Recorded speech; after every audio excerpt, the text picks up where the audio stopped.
Hey everyone, I'm Ola Englund. I play in the bands Feared and The Haunted. I also run a YouTube channel, and today I'm here at Focusrite.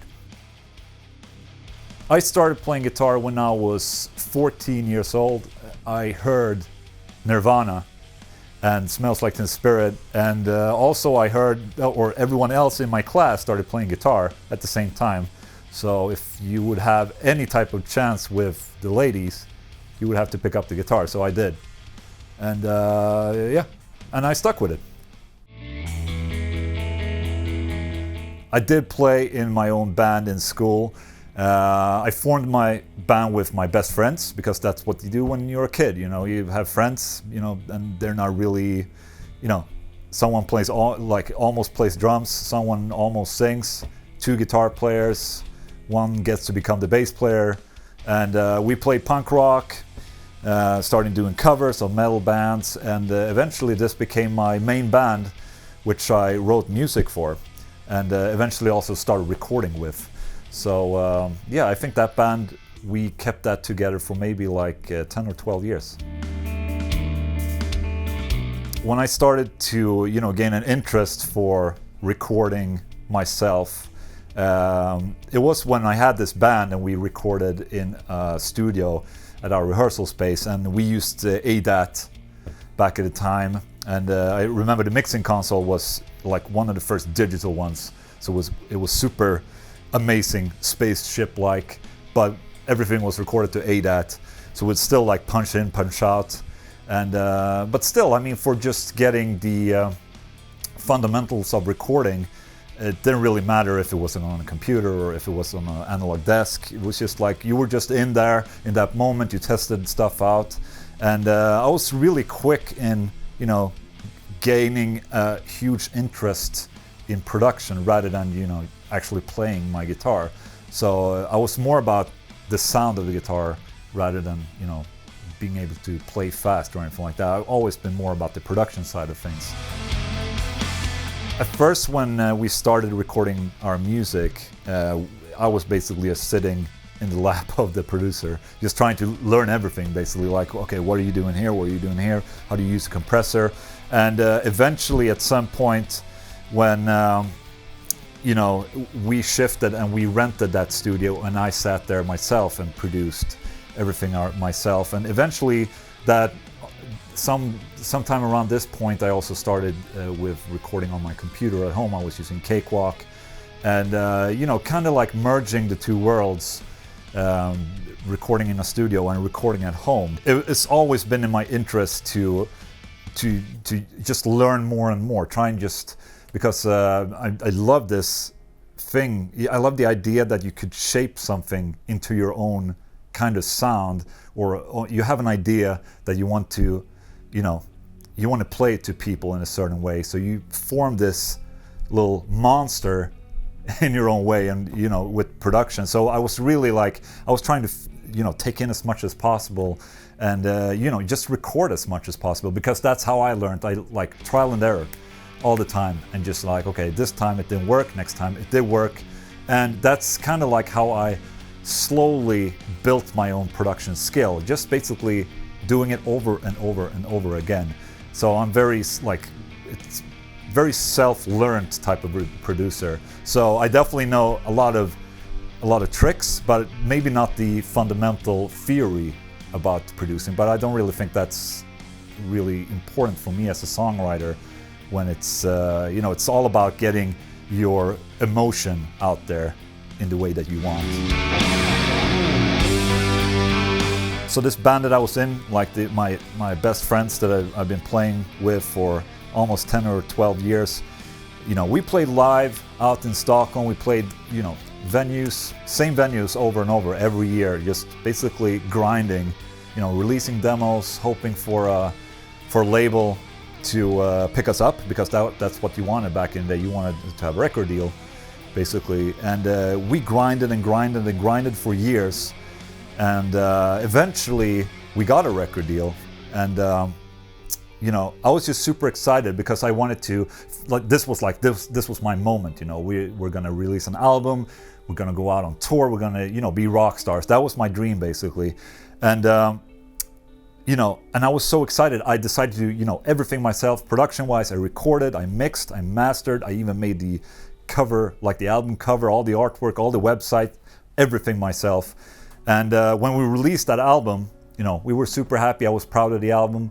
But 2 weeks after the release of the album, the record company filed for bankruptcy. And that was basically the start of what I'm doing today. At that point, I was just so pissed off on this whole idea of chasing a record deal and a record company.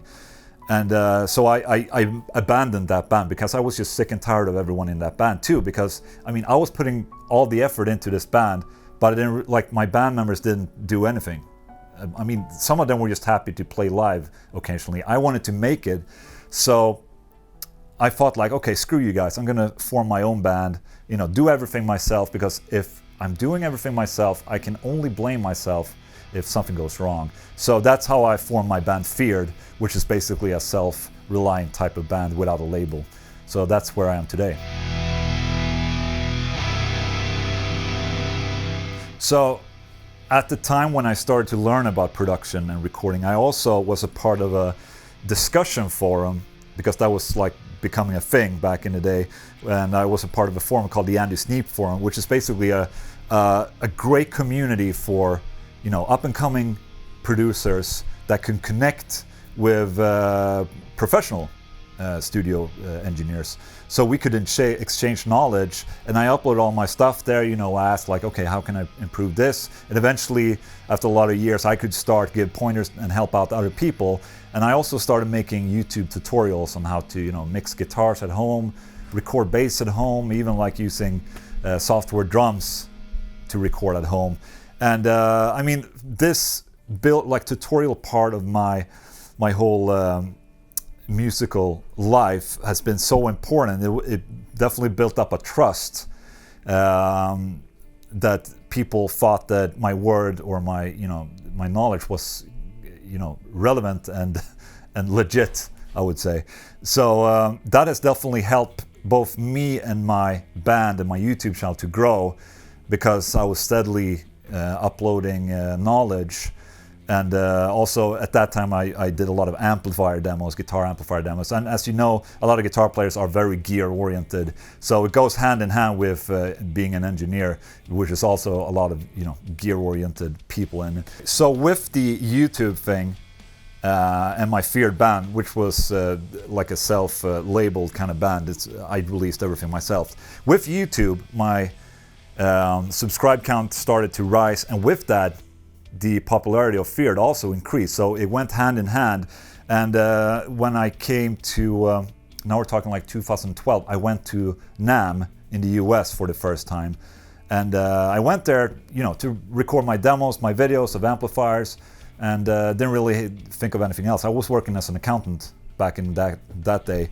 And I went to NAMM, and I was just so pleasantly surprised by how many people came up to me and thanked me for my videos, my tutorials, and because of me they bought an amplifier that I demoed or something like that. And I was so overwhelmed by this feeling that people actually watch my videos. These are real human beings, it's not just a figure on a screen on YouTube.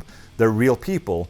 So this moment when I got home from NAMM, I was so overwhelmed I quit my job to really okay, I thought this is my moment to push this to another level. I need all the time I can get, and this is not a hobby anymore. This is my life, basically. So that's what happened in 2012, and then I joined, because of YouTube, I joined a couple of significant metal bands. I joined a death metal band called 6 Feet Under. I toured with them, recorded albums. I also joined The Haunted, which is the band I'm currently in.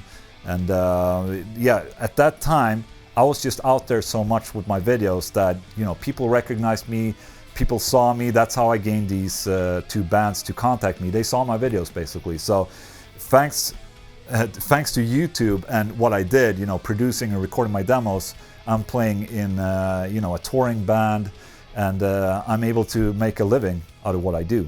So it's amazing. This guitar is actually from my own brand, Solar Guitars, and that's a new adventure that I decided to venture into in like 1.5 years back. I've been endorsed by guitar brands before, so I know that, you know, that field, and I just saw a lot of opportunities to improve a guitar brand. And you know, when you're an artist, you don't really have the influence as you would like, at least for me. I mean, I want to do everything myself because I know when I do it myself, I can, you know, I kick ass. So what I wanted here is that basically, okay, I'm going to form my own guitar brand and I'm going to make it kick ass, you know, and do whatever I want in the way that I want to make it happen. So that's the result is Solar Guitars that we started in December, and it's going really well.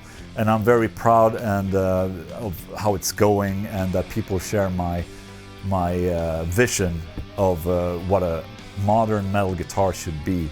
So it's my baby, basically, Solar Guitars. I mean, with the musical industry today and how it's kind of shaped and taken form, I mean, it's fantastic in a way, because now we're getting people from all over the world. Basically, you know, we hear music from all over the place now that we didn't have a chance to hear before because we didn't have internet or social media. And now we have talent from all over the world. And these are basically people that have a computer and an audio interface, like a cable, basically. I mean, nowadays, you don't have to have anything. You need a computer, basically, and that's it. So, I mean, the way that I've approached my career is basically how, you know, I've been very self-reliant, and, you know, I've been learning everything myself, because if I learn everything myself, I have control over all the parts of my career, and I can also save money because I don't hire external people. So, and all of this because I put all the effort and time into this, all this learning, and I mean, I'm not a talent, you know. I'm still a bedroom guitar player, and I'm just really good at getting shit done, you know, and, you know, just working hard. And the platform, the social media platform, is just awesome nowadays because it's free to use, and I mean, the sky's the limit basically for a up and coming bedroom guitar player. And like I said, I'm not anyone special. I'm just a regular dude. I just, you know, put a lot of effort into it. So I definitely think that a lot of players out there can do the same thing. And hopefully they do, because there's a lot of music to be heard out there. You can check me out at YouTube if you want. I'm on Instagram as well, Facebook, whatever, website, solarguitars.com, that's the guitar brand. And yeah, just follow me on YouTube, that's the best. That's where, that's my main outlet, and where I upload the most. So go check it out.